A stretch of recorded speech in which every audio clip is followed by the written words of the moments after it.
வணக்கம். நீங்கள் இணைந்திருப்பது சமூகத்தின் பிரதான செய்திகளுடன். செய்திகளுக்காக இணைந்து கொள்ளும் நான் கஜிதா திருநாவுக்கரசு.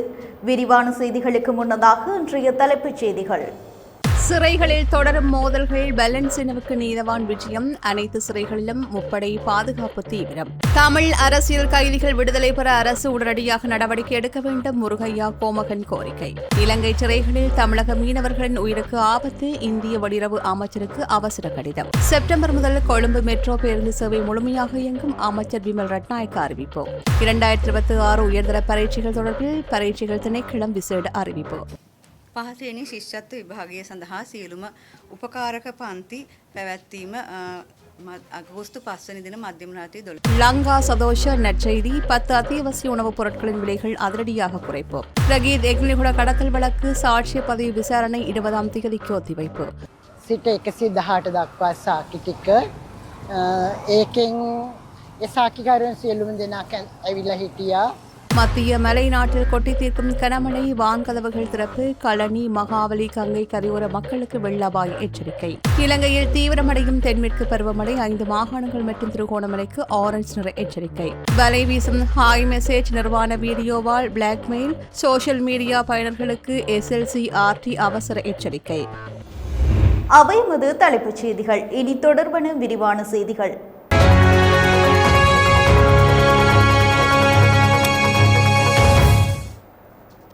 நீர்கொழும்பு தளபது பல்லன்சென சிறைச்சாலையில் இடம்பெற்ற மோதல் சம்பவத்தினை அடுத்து நீர்கொழும்பு பிரதான நீதவான் ஷிலானி பெரேரா இன்று சம்பவ இடத்திற்கு சென்று பார்வையிட்டுள்ளார். இந்த சம்பவம் தொடர்பாக மேலதிக விசாரணைகளை நீர்கொழும்பு குற்ற விசாரணை அதிகாரிகள் சிறைச்சாலைக்குள் சென்று ஆரம்பித்துள்ளனர்.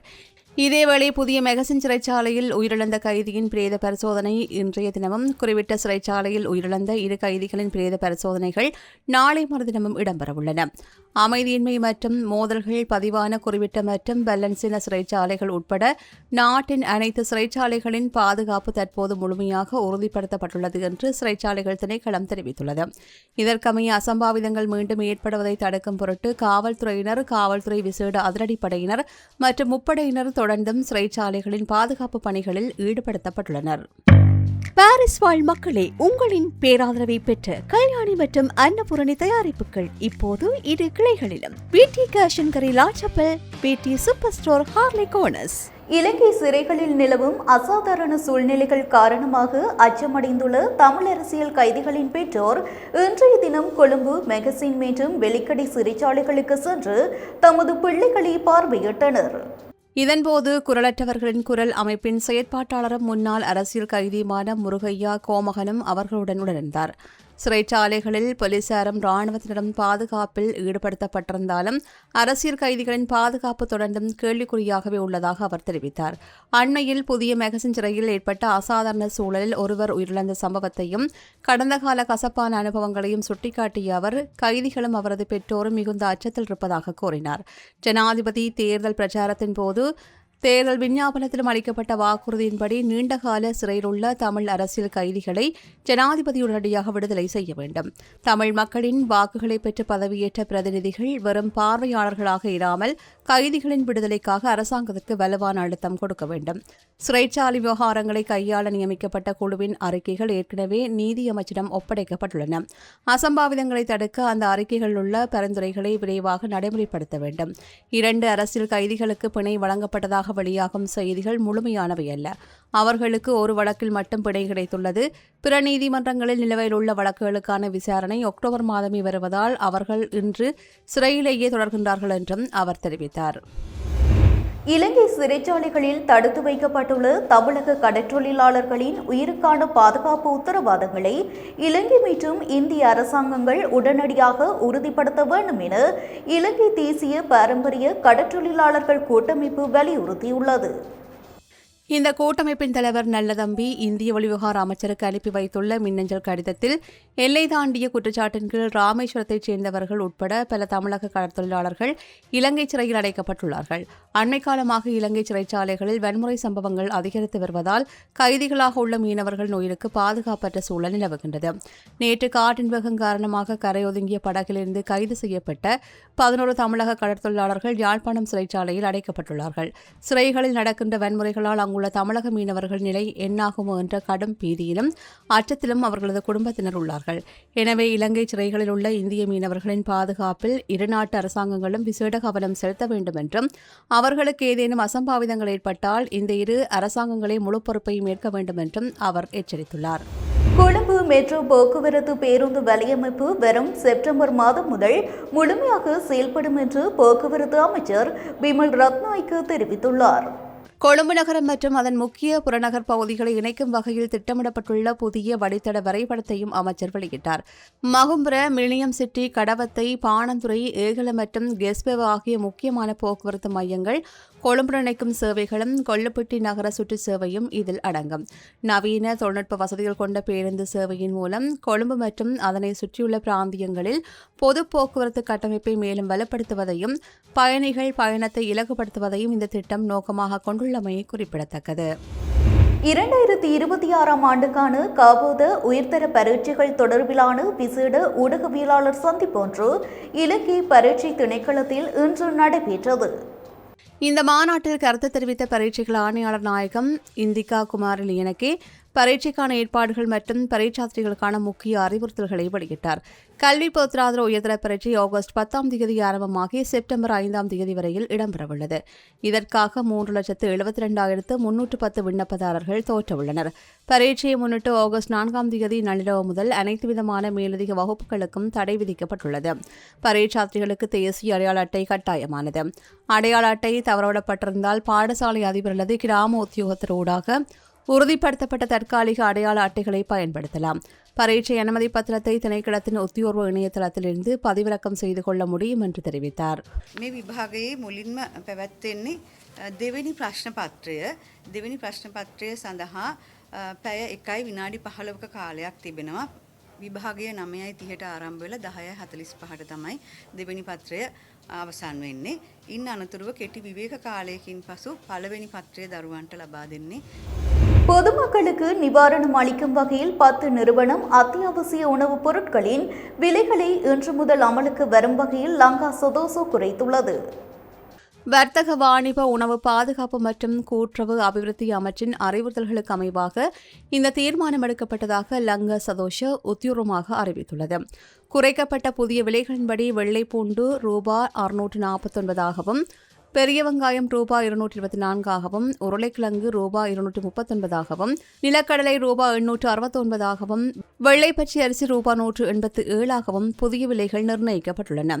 அத்துடன் பயர் ரூபாய் 844 ரூபாவாகவும், சிவப்பு பச்சை அரிசி ரூபாய் 169ஆகவும், வெள்ளை நாடு அரிசி ரூபாய் 197ஆகவும், கடலை ரூபாய் 327ஆகவும், உளுந்து ரூபாய் 864ஆகவும் விற்பனை செய்யப்படவுள்ளதாக அந்த அறிக்கையில் தெரிவிக்கப்பட்டுள்ளது.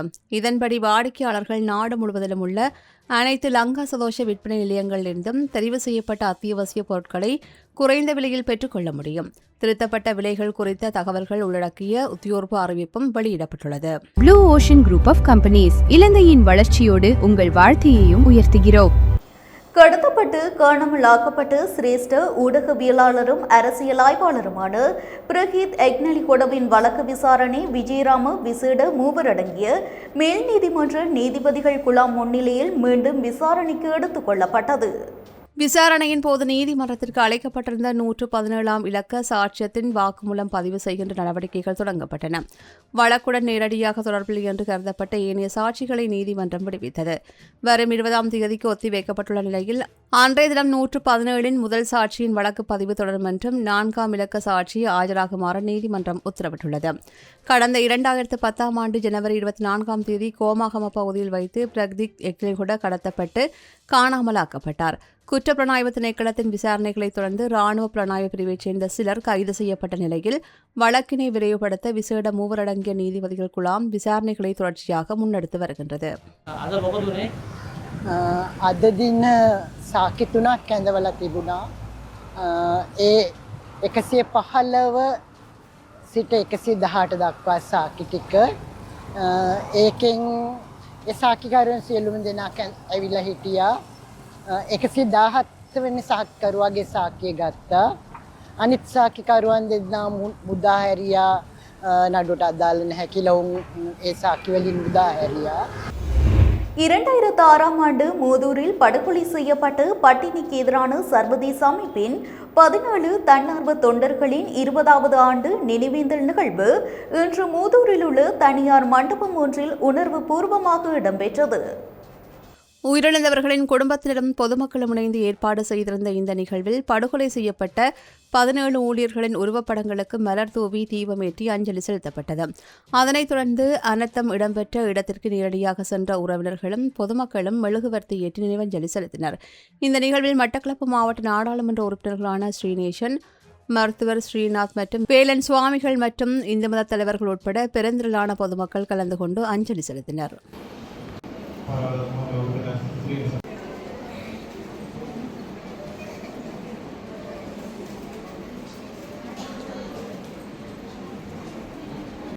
ஈடுபட்டுக் கொண்டிருப்பவர்களுக்கான பாதுகாப்பு அடைந்திருக்கின்றது. இதுவே நாம் எதிர்பார்க்கும் விடயமாகும்.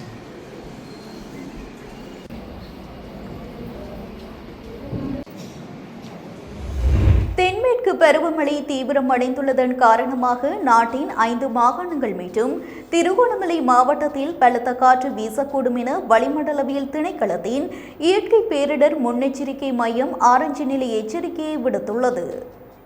வடமத்திய, வடமேற்கு, சப்ரகவா மத்திய மற்றும் தெற்கு ஆகிய 5 மாகாணங்களிலும் திருகோணமலை மாவட்டத்திலும் அவ்வப்போது 40 முதல் 50 கிலோமீட்டர் வேகத்தில் பலத்த காற்று வீசக்கூடும் என்று எதிர்பார்க்கப்படுகின்றது.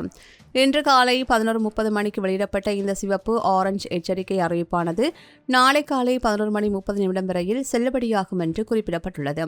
எனவே குறித்த பகுதிகளில் வாழுகின்ற பொதுமக்கள் பலத்த காற்றினால் ஏற்படக்கூடிய அசம்பாவிதங்களை தவிர்க்கும் வகையில் தேவையான முன்னெச்சரிக்கை நடவடிக்கைகளுடன் விழிப்புடன் இருக்குமாறு கேட்டுக் கொள்ளப்படுகின்றார்கள். மத்திய மலை நாட்டின் நுவரெலியா மாவட்டத்தில் இன்று மதியம் முதல் கொட்டி தீர்த்து வரும் கனமழை காரணமாக பல பிரதேசங்களில் வெள்ளப்பெருக்கு மற்றும் மண் சரிவு அபாயம் ஏற்பட்டுள்ளது. மௌசாகலை, ஹாசல்டி, ஹென்யோன், புரோட்லேன், லக்சவானா, ஃபல்பட்டிய, நவலக்சவானா, ஹலுகல, விமல சுரேந்திர மற்றும் மேல்கொத்மலை ஆகிய பிரதான நீரேந்தும் பகுதிகளில் இடைவிடாது மழை பெய்து வருவதால் நீர்நிலைகளுக்கு நீர்வரத்து வெகுவாக அதிகரித்துள்ளது. மௌசாகலை நீர்த்தேக்கத்தின் நீர்மட்டம் அதன் உச்சக்கொள்ளளவை எட்டி வருகின்ற நிலையில் காசல்டியின் நீர்மட்டம் வேகமாக உயர்ந்து வர நிலையும் காணப்படுகின்றது. மற்ற நீர்த்தேக்கங்களின் வான்கதவுகள் திறக்கப்பட்டு நீர் வெளியேற்றப்பட்டு வருகின்றது. இதன் காரணமாக மகாவலி கங்கை மற்றும் கடனை கங்கையின் கரையோரங்களிலும் தாழ்நில பகுதிகளிலும் வாழுகின்ற மக்கள் உடனடியாக பாதுகாப்பான இடங்களுக்கு செல்லுமாறு நுவரெலியா மாவட்ட அனர்த்த முகாமைத்துவ மத்திய நிலையம் அறிவுறுத்தியுள்ளது.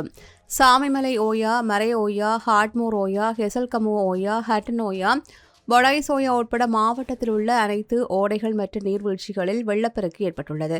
எனவே பொதுமக்கள் விழிப்புடன் இருக்குமாறு மாவட்ட அரசாங்க அதிபர் திருமதி துஷாரி தென்னகோன் வேண்டுகோள் விடுத்துள்ளார்.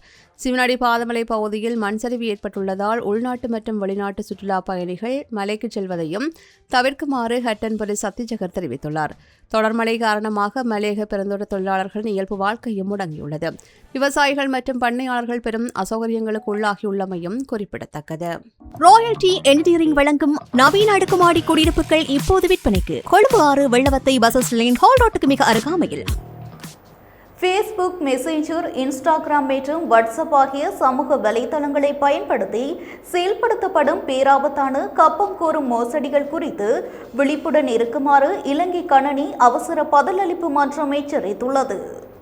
இந்தியாவிலிருந்து இயங்கி வருவதாக சந்தேகப்படுகின்ற இந்த மோசடி கும்பல் கொடூரமான உத்தியை கையாண்டு வருகின்றது. முதலில் இலக்கு வைக்கப்படுகின்ற நபரின் உறவினர்கள் மற்றும் நண்பர்களை தங்கள் நண்பர்கள் பட்டியலில் சேர்த்துக் கொள்கின்றார்கள். பின்னர் அழகான பெண்ணின் படத்தை கொண்டு இன்ஸ்டாகிராம் மூலம் ஹாய் என்று மெசேஜ் அனுப்பி உரையாடலை தொடங்குகின்றார்கள். உரையாடல் தொடர்ந்ததும் அரைகுறை ஆடைகளுடனான படங்களை அனுப்பி மறுமுனையில் உள்ளவரையும் நிர்மாண படங்களை அனுப்பவோ அல்லது வாட்ஸ்அப் வீடியோ காலில் வரவோ தூண்டுகின்றார்கள். இந்த வீடியோக்களை ரகசியமாக பதிவு செய்து பணம் தராவிட்டால் உறவினர்களுக்கும் நண்பர்களுக்கும் அனுப்பிவிடுவோம் என்று மிரட்டி பெருந்தொகை கப்பமாக பறிக்கின்றார்கள். எனவே அடையாளம் தெரியாத கணக்குகளில் வருகின்ற குறுஞ்செய்திகள், நண்பர் கோரிக்கைகள் மற்றும் வீடியோ அழைப்புகளுக்கு பதிலளிக்கும் போது பொதுமக்கள் மிகவும் அவதானமாக இருக்குமாறு கேட்டுக் கொள்ளப்படுகின்றார்கள். இத்துடன் நமது பிரதான செய்திகள் நிறைவடைகின்றன. தொடர்ந்தும் சமூகத்துடன் இணைந்திருங்கள். வணக்கம். எமது RIP பேச்சுக்கு கிடைத்த மரண அறிவித்தல்கள். யாழ்ப்பாணம் காரிநகர் புதுரோடை பிறப்பிடமாகவும் கடக்கனார் கண்டியை வதிவிடமாகவும் கொண்டிருந்த திருமதி இந்திரன் சரஸ்வதி அவர்கள் 6/8/2026 வியாழக்கிழமை அன்று காலமானார். யாழ்ப்பாணம் சங்கானையை பிறப்பிடமாகவும் வட்டுக்கோட்டையை வதிவிடமாகவும் கொண்டிருந்த திரு நடராசா மகேந்திரன் அவர்கள் 6/8/2026 வியாழக்கிழமை அன்று காலமானார். யாழ்ப்பாணம் தச்சன்தோப்பை பிறப்பிடமாகவும் வேலம்பிராய் அம்மன் கோவில் வீதியை வதிவிடமாகவும் கொண்டிருந்த திருமதி கந்தசாமி நேசமணி அவர்கள் 5/8/2026 புதன்கிழமை அன்று காலமானார்.